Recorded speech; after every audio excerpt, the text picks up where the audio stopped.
New Macs are upon us. Here's what you need to know about the imminent M4 MacBook Pros.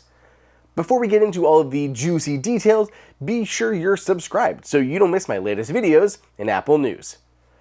Almost all the work I do for this channel, from scripting to editing to even filming, is done or aided by my MacBook Pro. It is a flipping workhorse for me. It's connected to my teleprompter right now as I'm filming this. Longtime followers of the channel know that I do quite a bit on the iPad Pro, but it's still not a replacement for my MacBook Pro, whether I want it to be or not. So, of course, I'm pretty excited to hear that the new M4 series of MacBook Pro is going to be coming out probably sooner than many of you thought. Let's rip the Band-Aid off quickly. We're not getting a redesign this year. I do have some info on a future redesigned MacBook Pro. We'll get to that in a bit. But these 2024 models are going to look just like their 2023 counterparts.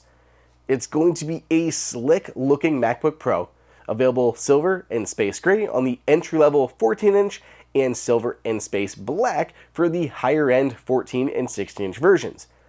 Port configuration will probably carry over.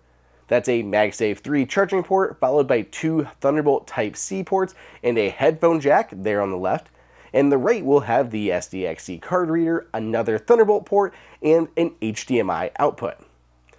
Let's talk about the silicon in these new Macs, the hotly anticipated M4 series. Apple wanted very badly to be quick to the 3nm process. So when they developed the M3 series in the current models, they helped TSMC create the N3B process. I believe Apple, at least originally, was the exclusive user of the N3B process. Because it was so early, it did have compromises, including possibly being more expensive and having a reduced yield. It's why I believed Apple was so hasty to move the iPad Pro to the M4 and its newer N3E process. I don't see any problem at all with the M3 or the N3B process, but I do think there's some benefits to N3E for Apple and the M4 chip. Notably, N3E is able to improve those yields and drop the cost of production. Apple will likely use the N3E process for the iPhone's A18 Pro chip too. The M4 will be in the base 14-inch MacBook Pro, while the M4 Pro and M4 Max will be in the higher-end 14 and 16-inch models.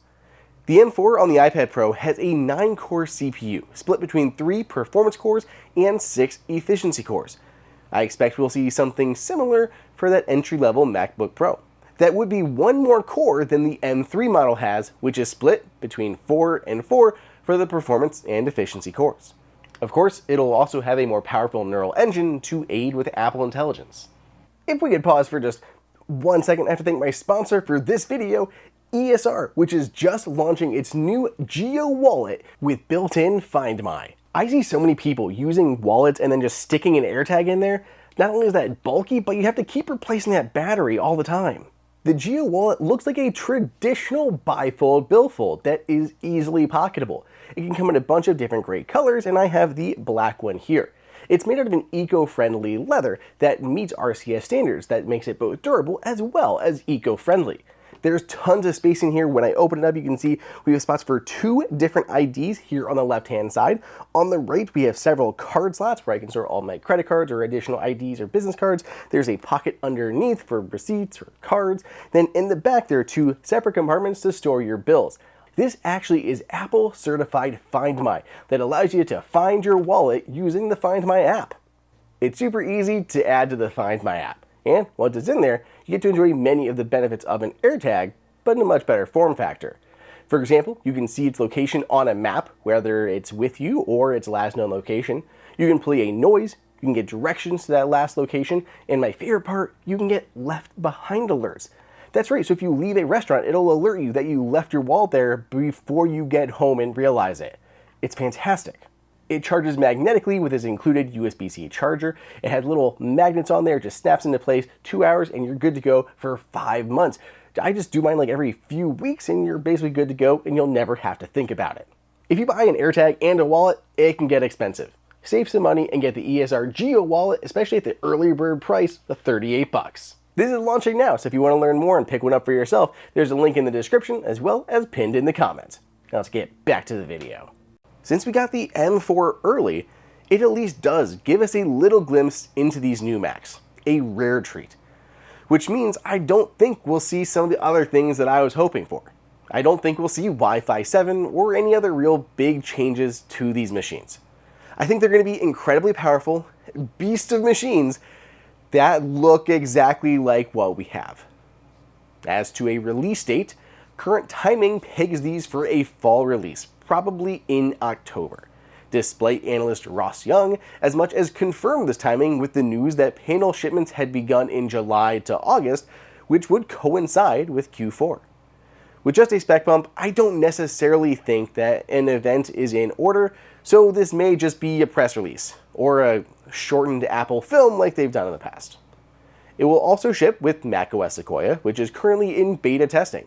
Have you tried out Sequoia yet, by the way? I have been testing it, I've been loving it. I want to see how many of you down in the comments also have.